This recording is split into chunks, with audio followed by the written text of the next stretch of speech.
¿Puede repetir su nombre, por favor? Mi nombre es Viorel Trifa. En 1950, un inmigrante rumano, Viorel Trifa, llegó a los Estados Unidos para comenzar una nueva vida.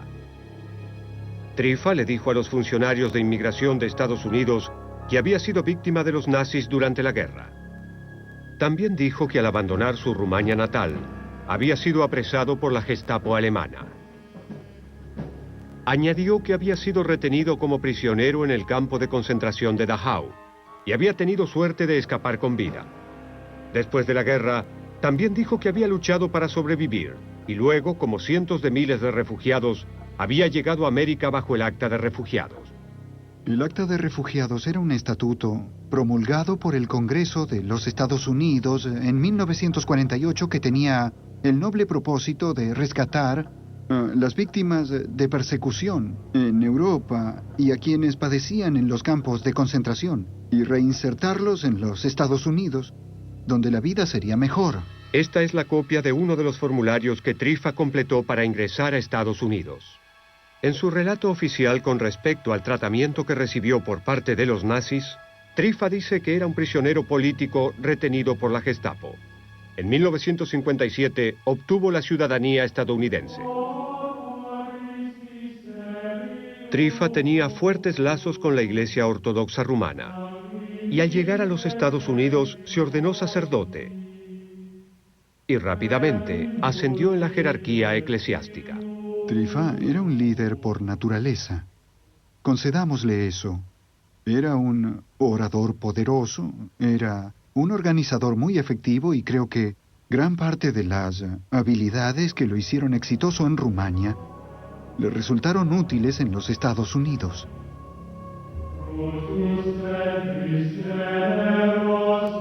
Su talento como líder lo ayudó a adquirir una posición de gran poder y prestigio en la Iglesia Ortodoxa Rumana de los Estados Unidos.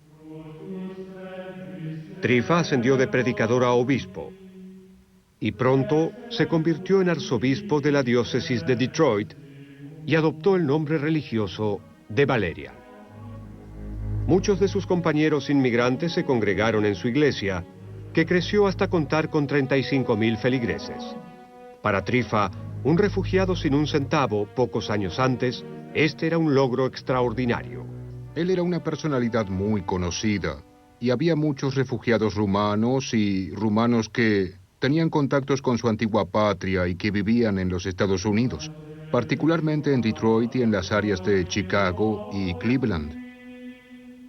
El arzobispo Trifa había adquirido tal importancia que en 1955 el entonces vicepresidente Richard Nixon lo convocó para que pronunciara la plegaria de inauguración en el Senado de Estados Unidos.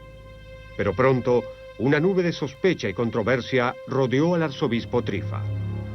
Algunos de los inmigrantes rumanos en su iglesia creyeron reconocer al Trifa de sus años en Rumania. Ellos decían que un hombre llamado Trifa fue un ardiente seguidor de Adolf Hitler durante la guerra y que además era líder de la Guardia de Hierro, un grupo pro-nazi en Rumania. La Guardia de Hierro fue el movimiento fascista más grande en Rumania. Era violento, era antisemita, era el equivalente del movimiento nazi en Rumania. Estas fotografías muestran la manifestación de la Guardia de Hierro durante los primeros años de la Segunda Guerra Mundial. Las similitudes con el nazismo, los saludos, los uniformes, son claramente evidentes. Y al igual que el partido nazi, la Guardia de Hierro también era antisemita. Y al igual que Hitler, la Guardia de Hierro alentó a la violencia contra los judíos y contra todos aquellos que percibieran como sus enemigos. Ellos fueron el primer movimiento político rumano que introdujo la violencia extrema en la vida política rumana. Por ejemplo, ellos asesinaron a 2 primeros ministros. El arzobispo Trifa negó rotundamente el hecho de haber sido miembro de la Guardia de Hierro. Si el cargo era cierto, significaba que Trifa había mentido a los funcionarios de inmigración de los Estados Unidos.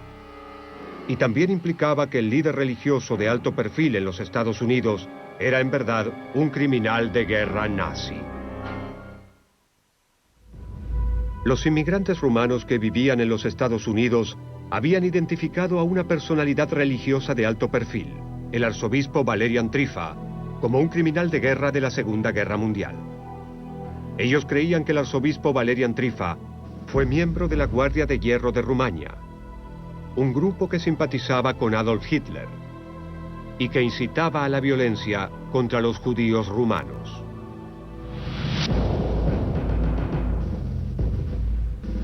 El 20 de enero de 1941, Viorel Trifa transmitió por radio un mensaje desde Bucarest, la capital de Rumania.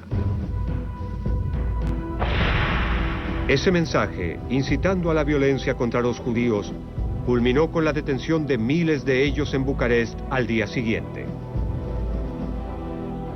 Las noticias de la época describían el episodio denominado como pogrom.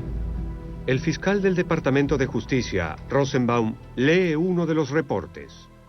Tal vez el episodio más horrendo del pogrom fue la denominada carnicería kosher, el viernes pasado por la noche con el asesinato de 200 judíos en el matadero municipal.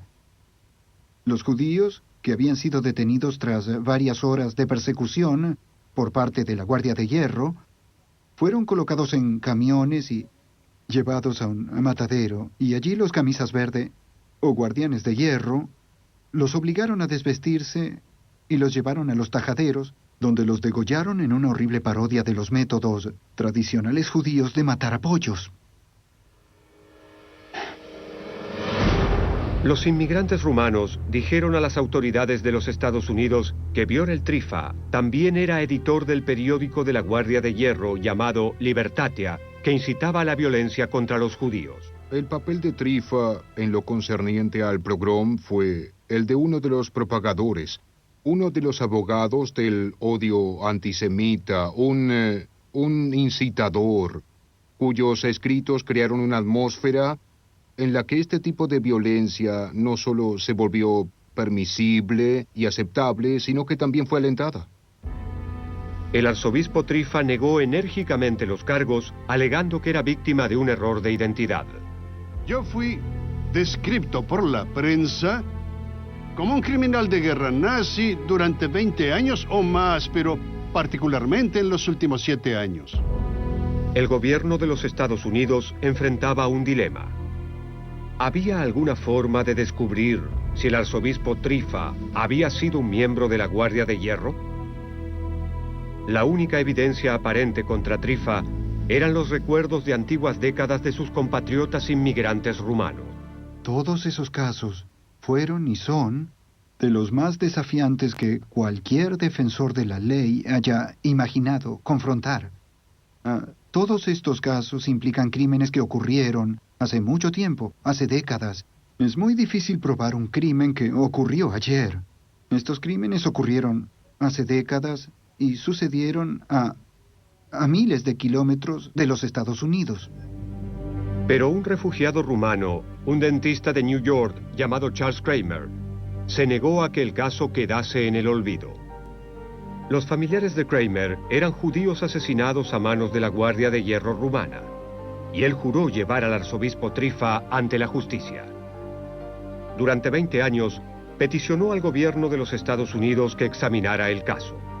En 1973, el Departamento de Justicia inició oficialmente una investigación para comprobar si el arzobispo Trifa había ocupado un papel en el asesinato de judíos durante la Segunda Guerra Mundial. Los fiscales de los Estados Unidos se acercaron al gobierno de Alemania Occidental para solicitar ayuda. Los alemanes conservaban registros meticulosos durante la guerra, y en sus archivos, los investigadores hallaron 22 postales escritas por un hombre llamado Trifa, que fue miembro de la Guardia de Hierro. Las postales fueron halladas en un archivo de registro en Alemania Occidental. No en el bloque comunista, sino en Alemania Occidental, en un rubro del archivo que se denominaba pequeñas colecciones. Eran pequeñas colecciones de misceláneas que los archivistas alemanes no sabían cómo clasificar. Por eso los habían incluido en un grupo de archivo llamado Colección de Pequeñas Misceláneas. Quien haya escrito las postales no era un sobreviviente de un campo de concentración. El escritor era un invitado del gobierno nazi y había pasado los años de guerra en relativa comodidad. En las postales, quien las escribe relata lo que hace durante el día. Si ve una película, cómo está el tiempo. Es información de tipo muy normal y mundana que un individuo en paz, sin temer entonces por su vida, podría escribir a sus camaradas mientras está de vacaciones. Las postales estaban firmadas por Björn Triffa. Si habían sido escritas por un hombre conocido en los Estados Unidos como el arzobispo Valerian Triffa, el arzobispo había mentido al personal de inmigración. Cuando los funcionarios del gobierno de los Estados Unidos hallaron 22 postales supuestamente escritas por Triffa desde Alemania durante la guerra, le pidieron al experto en documentos Gideon Epstein que analizara la escritura. Jamás se han encontrado a dos personas que tengan la misma letra, ni siquiera los gemelos idénticos. La letra está compuesta de movimientos motores, musculares y nerviosos del cuerpo funcionando al mismo tiempo. Y se vuelve habitual, única e individual desde el momento en que las personas comienzan a escribir. Epstein pasó meses comparando las firmas de las postales con muestras de firmas conocidas del arzobispo Triffa, como esta de un documento oficial de la Iglesia. Todo el concepto forense consiste en comparar algo que es sospechoso con algo que es conocido. Y con la letra sucede básicamente lo mismo. A menudo tenemos una muestra que está en duda, y luego tenemos escrituras conocidas, y la pregunta es si la misma persona las escribió. Epstein notó que la escritura en todos los casos había sido realizada a gran velocidad, o con lo que se denomina con fluidez. Los denominados escritores fluidos tienen una gran variación en cuanto a su letra, y esas variaciones son prácticamente siempre las mismas, no importa cuántas veces las repitan. Pero tratar de simular o copiar el estilo de un escritor que tiene una gran variación y ser capaz de simular la variación a la misma velocidad y ritmo y fluidez con todos los hábitos inconscientes que posee ese escritor es algo imposible. Tras meses de análisis, Gideon Epstein llegó a una conclusión. No había duda de que el escritor de las postales alemanas era Valerian Triffa. Esta era la prueba de que Triffa había mentido a las autoridades de migraciones, pero él había jurado evitar la deportación. Los fiscales estaban preocupados, ya que su única evidencia sólida era el análisis de la escritura y las identificaciones de testigos que tenían más de 30 años. Pero observando una fotografía de una de las postales, los investigadores vieron algo que creyeron que podría ser una pista. La postal tenía solo una dirección de remitente, aparentemente correspondiente al lugar donde estaba viviendo el hombre que la había escrito. En un gran espacio en blanco, los investigadores vieron algo que pensaron que podría ser una huella digital. Solicitaron entonces al gobierno de Alemania Occidental que les entregara la postal en cuestión, pero les fue denegada. Los alemanes de Occidente no querían que la postal se dañara, y durante los años 70, el polvo utilizado para analizar las huellas digitales había alterado permanentemente la postal. El caso se detuvo durante años. Lo que volvió al mismo a la vida fue un nuevo instrumento de tecnología forense, el láser. En los años 70, los investigadores descubrieron que los rayos del láser reaccionan ante el aceite que conforma las huellas digitales, haciendo que las mismas literalmente brillen o se iluminen. El proceso no era invasivo. En otras palabras, una impresión, si existía, podía ser extraída de la postal sin dañarla. En 1982, los alemanes de Occidente llevaron la postal a los cuarteles generales del FBI en Washington, D.C., para que fuera examinada con la tecnología láser. Era tecnología clasificada, que les permitiría, según creían, detectar las huellas digitales que no podían ser detectadas usando métodos tradicionales. Era tan secreta, es decir, tan confidencial, que cuando el funcionario alemán trajo la postal, el original, con una escolta del Departamento de Justicia al FBI, al funcionario alemán se le permitió llegar hasta la puerta del cuarto en el que estaba la máquina y no más allá. Ni siquiera se le permitió verla. Pero hubo una serie de problemas. Los investigadores no estaban seguros de que la postal contuviera una huella. Además, había transcurrido mucho tiempo desde que había sido escrita, y tenían dudas de que el aceite de los dedos preservado fuera visible aún con la tecnología láser.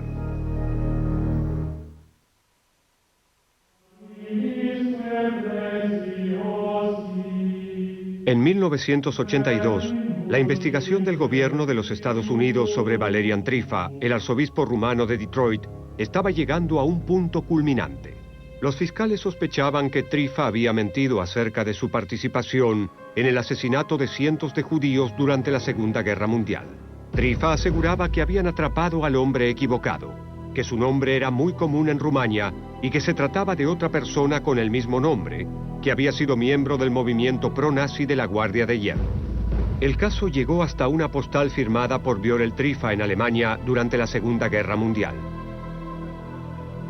Los científicos forenses sospechaban que podría contener una huella digital.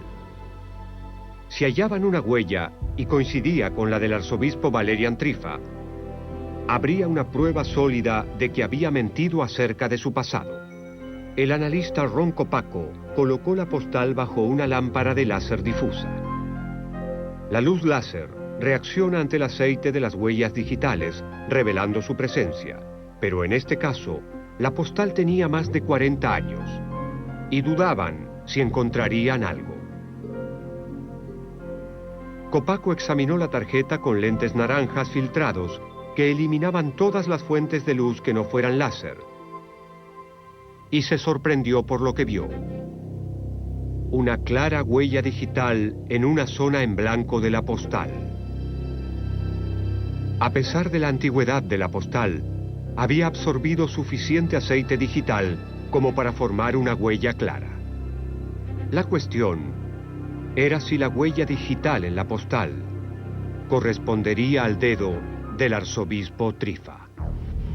Kopacko fotografió la huella en la postal. En esta fotografía, la huella correspondiente a un pulgar izquierdo puede ser claramente identificada. Entonces los investigadores recurrieron al documento que Trifa había completado en los Estados Unidos en 1950. En esa época le habían tomado las huellas digitales. La huella del pulgar en ese documento fue comparada con la tomada de la postal. Coincidía perfectamente. Las huellas de ambos documentos habían sido dejadas por el pulgar de Valerian Trifa. Esta huella de 40 años es la huella digital latente más antigua detectada por una agencia defensora de la ley en el mundo.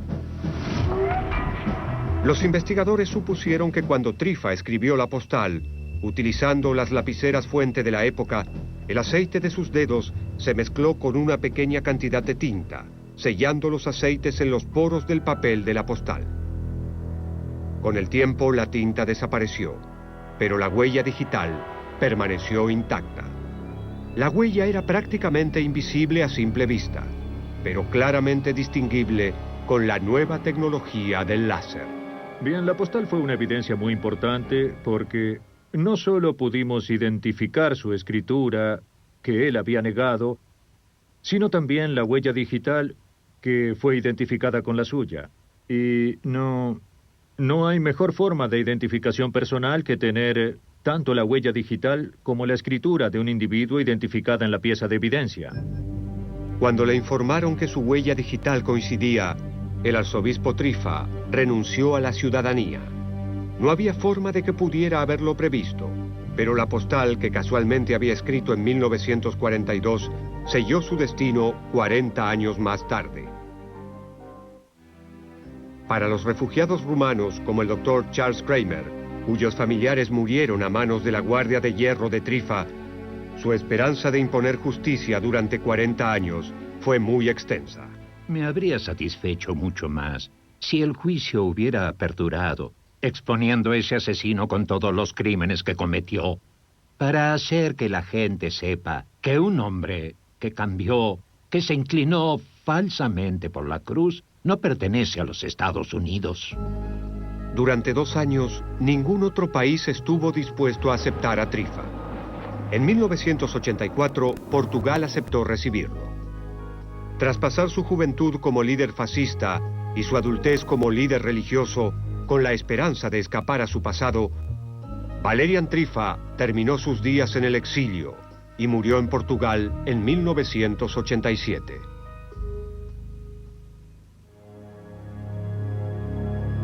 Han transcurrido décadas desde que Hitler y sus seguidores aterrorizaron a Europa, pero las huellas que dejaron proveyeron evidencias que permanecieron y se convirtieron en testigos de sus crímenes. No tenemos un arma asesina ni tenemos un cuerpo, solo tenemos un papel. Un papel que perdura y nos permite juzgar a estas personas. Algunos tienen huellas digitales y otros no. Pero realmente nos revelan los crímenes que cometieron tanto Trifa como muchos otros.